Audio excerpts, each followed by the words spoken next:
Welcome to Big Breaking News of America. On May 10, 2025, U.S. President Donald Trump announced that India and Pakistan had agreed to a full and immediate ceasefire following a period of intense military escalation between the two nuclear-armed nations. This announcement came after a long night of talks mediated by the United States, marking a significant diplomatic effort to de-escalate tensions in the region. Below is a detailed report based on the latest available information. Background of the conflict. The ceasefire follows weeks of heightened tensions, primarily triggered by a gun massacre on tourists in Kashmir last month, which India attributed to Pakistan-based terrorist groups. This incident led to India's Operation Sindoor, launched on May 7, 2025, where Indian forces struck 9 alleged terrorist camps in Pakistan and Pakistan-occupied Kashmir.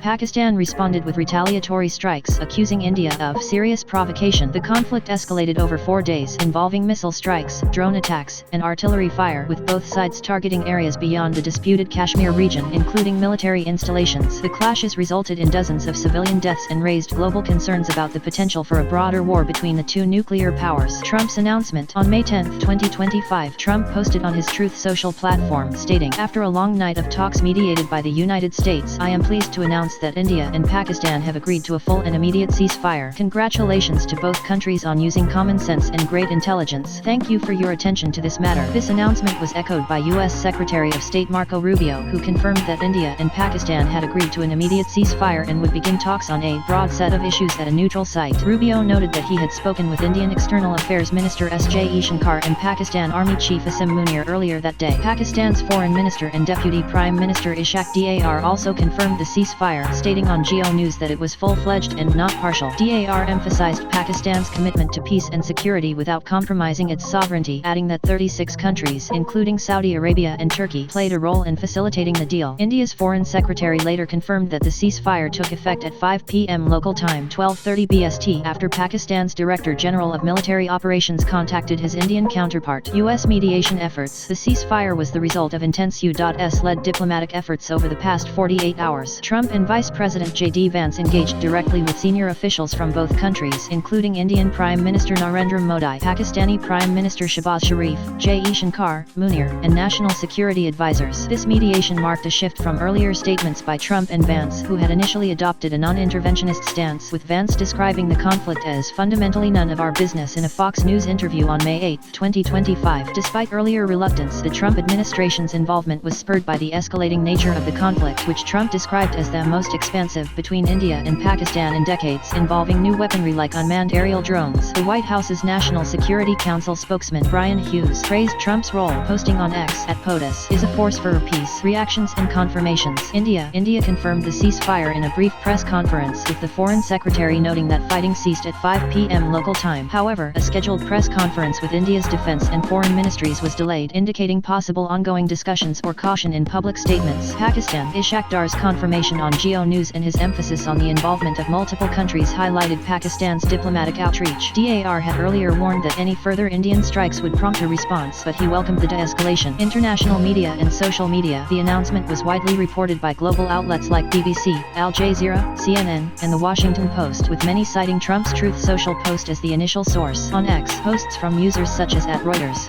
@Reenalpandit143, and @Creative reflected public sentiment, with some celebrating the de-escalation and others noting India's precautionary blackouts in border states like Gujarat, Rajasthan, Punjab, and Jammu and Kashmir. Context and challenges. The ceasefire comes amid a complex geopolitical backdrop. Earlier in the week, analysts like Fareed Zakaria and Praveen Donthai warned that the absence of a credible intermediary, coupled with the Trump administration's initial America First, non-interventionist approach, risked allowing the conflict to fester. Trump had previously called India's Operation Sindoor a shame and expressed hope for a quick resolution, but his administration faced criticism for mixed messaging, with some outlets noting a lack of urgency compared to past U.S. diplomatic efforts in similar crises. The conflict's roots lie in the long-standing India-Pakistan rivalry over Kashmir, exacerbated by recent events like the tourist massacre. Both nations have accused each other of violating prior ceasefire agreements, and the use of advanced weaponry, including drones and missiles, raised fears of a nuclear escalation. Next steps. The ceasefire agreement includes a commitment to start talks on a broad set of issues at a neutral site, though details about the location, timeline, and agenda remain unclear. The involvement of countries like Saudi Arabia and Turkey suggests a multilateral framework may support these discussions. However, some sources, such as the Economic Times, noted that neither India nor Pakistan had officially confirmed the ceasefire at the time of Trump's announcement, indicating potential delays in formal acknowledgement. Critical analysis. While Trump's announcement has been hailed as a diplomatic success, questions remain about the sustainability of the ceasefire. The lack of immediate confirmation from India and Pakistan, as noted by some outlets, suggests possible domestic or strategic considerations. Additionally, Trump's earlier hands-off stance and Vance's non-interventionist rhetoric may complicate perceptions of U.S. reliability as a mediator. The involvement of 36 countries, as claimed by Pakistan, could indicate a broader coalition to maintain pressure for peace, but it also risks diluting U.S. influence. Furthermore, the ceasefire does not address the underlying issues fueling the conflict, such as the Kashmir dispute or cross-border terrorism allegations. Past ceasefires have been fragile, with both sides accusing each other of violations. The success of upcoming talks will depend on the willingness of India and Pakistan to engage constructively and the ability of mediators to address these deep-seated issues. Conclusion. As of May 10, 2025, the ceasefire announced by Donald Trump represents a critical step toward de-escalating a dangerous conflict between India and Pakistan. U.S. mediation, supported by other nations, has paused hostilities that threatened regional and global stability. However, the path to lasting peace remains uncertain, with upcoming talks and the implementation of the ceasefire being pivotal. The international community, particularly the U.S., will need to maintain diplomatic pressure to ensure both nations adhere to the agreement and address the root causes of their rivalry.